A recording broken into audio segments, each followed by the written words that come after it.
Welcome to Sony Subbu vlogs. ఇవైతే ఉల్లిపాయ సమోసా అనమాట. ఇవి ఎలా చేయాలో చూసేసుకుందాం.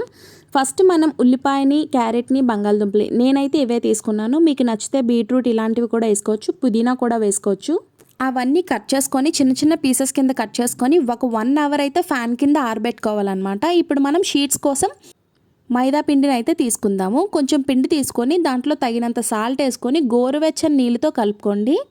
చల్ల నీళ్ళతోనే వద్దు, అలాగని వేడి నీళ్ళు కూడా వద్దు. గోరువెచ్చని నీళ్ళతోనే నేను చూపించిన విధంగా కలుపుకోండి. గట్టిగా మాత్రం చేసుకోవద్దు. గట్టిగా చేస్తే సమోసా షీట్ అనేది సరిగ్గా రాదనమాట. ఇలాగా కొన్ని బాల్స్ తీసుకోండి. ఒక 5 to 6 బాల్స్ సేమ్ సైజులో తీసుకోండి. సేమ్ సైజులో పాంకోవాలి కూడా. అలాగ పల్చగా పాంకొని ఒక దగ్గర పెట్టుకోండి. ఇప్పుడు అన్ని చపాతీలని తీసుకొని ఒకటి తీసుకోండి. ఫస్ట్ దాని మీద కొంచెం పిండి వేసుకోండి, మళ్ళీ ఇంకోటి వేయండి, మళ్ళీ దాని మీద కొంచెం పిండి వేసి అలాగా 6 చపాతీలని తీసుకొని అట్ల పెనం మీద 2 వైపులు లో ఫ్లేమ్లో కాల్చుకోవాలన్నమాట. అలా లో ఫ్లేమ్లో కాల్చుకుంటే మనకి షీట్స్ తీసేటప్పుడు కరెక్ట్గా వచ్చేస్తాయి, ఒకదాన్ని అంటుకోకుండా వచ్చేస్తాయి అన్నమాట. నేను చూపించిన విధంగా కాల్చుకోండి.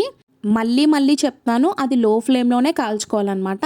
ఆ తర్వాత మనం కొంచెం మైదా పిండిని తీసుకొని వాటర్ వేసుకొని ఇలాగా మనం ఇప్పుడు దాన్ని అంటించడానికి కొంచెం పేస్ట్ రెడీ చేసుకుంటాం అనమాట. ఆ రెడీ చేసుకున్న దాన్ని పక్కన పెట్టుకొని నేను ఇందాక చెప్పాను కదండి, ఇదైతే ఈజీగా పొరలుగా వచ్చేస్తుంది అనమాట ఒక్కొక్కటి తీసుకుంటే. సో ఇప్పుడు మనం తీసుకున్న వాటిని మళ్ళీ అలాగే పెట్టేసి అంటే నేను మీకు చూపించడానికే పొరలుగా వచ్చేస్తుందని చూపించడానికి మాత్రమే అలా చేశాను. మీరు ఈ ప్రాసెస్ అంతా చేయకుండా పెనం మీద నుంచి ఎప్పుడైతే కాలిన తర్వాత మనం బయటకు తీసుకున్నాం కదండి, సో బయటకు తీసిన తర్వాత ఇలాగా సైడ్స్ అన్నీ కట్ చేసేసుకోండి. సైడ్స్ అన్నీ మళ్ళీ మనకు అవసరం పడతాయి అన్నమాట. సో వాటిని ఒక పక్కన పెట్టుకొని మనకి ఇప్పుడు రెక్టాంగిల్ షేప్లో వచ్చింది కదండి, దాన్ని రెండు భాగాలుగా విడదీసుకుంటాం అనమాట. చూసారు కదా, 2 భాగాలుగా విడదీసుకున్న తర్వాత సమోసా చేసుకోవడానికి షీట్స్ అయితే రెడీ అయిపోయాయి అనమాట. ఇప్పుడు మనం ఆ సైడ్స్ ఉన్నాయి కదండి, అవన్నీ చిన్న చిన్న పీసెస్ కింద కట్ చేసుకొని స్టార్టింగ్ మనం ఏదైతే ఉల్లిపాయ మిక్స్ని పక్కన పెట్టుకున్నామో దాంట్లో కలిపేసి దాంట్లో ఇప్పుడు మనం స్టఫ్ కోసం ఆ ఉల్లిపాయ మిక్స్లో కొంచెం సరిపడినంత సాల్ట్, పచ్చికారం, ఇంకా కొంచెం చిటికెడు మసాలా పౌడర్ అనమాట. ఇవన్నీ బాగా కలుపుకోవాలి. పచ్చి వాటినే స్టఫ్ కింద పెట్టుకుంటామండి, మనం ఇదేం ఫ్రై చేయాల్సిన అవసరం లేదు. ఇప్పుడు మనం ఒక ప్యాన్ తీసుకొని ప్యాన్లో అయితే ఆయిల్ వేసుకుంటాము. ఆయిల్ బాగా హీట్ అయిపోకూడదు, మీడియం స్టేజ్లోనే అలా హీట్ చేసుకోండి. ఇప్పుడు మనమైతే సమోసాలు అయితే షేప్ చేసుకుందాం అనమాట. చూపిస్తున్నాను కదా, అలాగైతే షేప్ చేసుకోవాలి.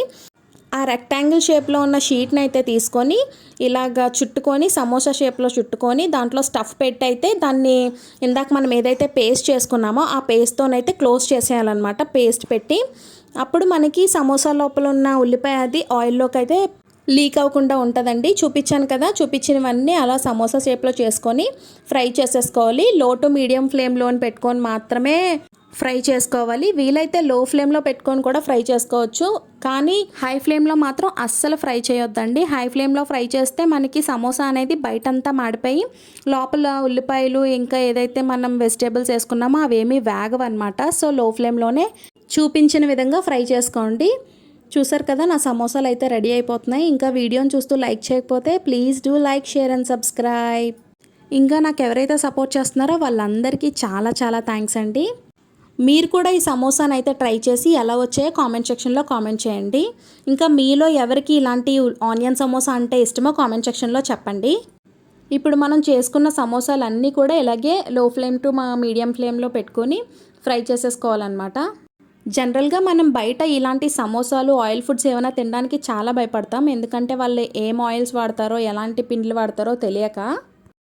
అదే మనం ఇలా ఇంట్లో చేసుకొని తింటే చక్కగా హ్యాపీగా ఏ భయం లేకుండా హెల్తీగా అయితే తినేయొచ్చు అనమాట. చూసారు కదా, సమోసా అయితే రెడీ అయిపోయింది. దీనికి పచ్చిమిర్చి ఫ్రై చేసుకొని ఈ ఉల్లిపాయ చిన్నది నోట్లో పెట్టుకొని పచ్చిమిర్చి కూడా కొరుక్కొని తింటే చాలా టేస్టీగా ఉంటుందండి, ఘాటుగా. Bye bye.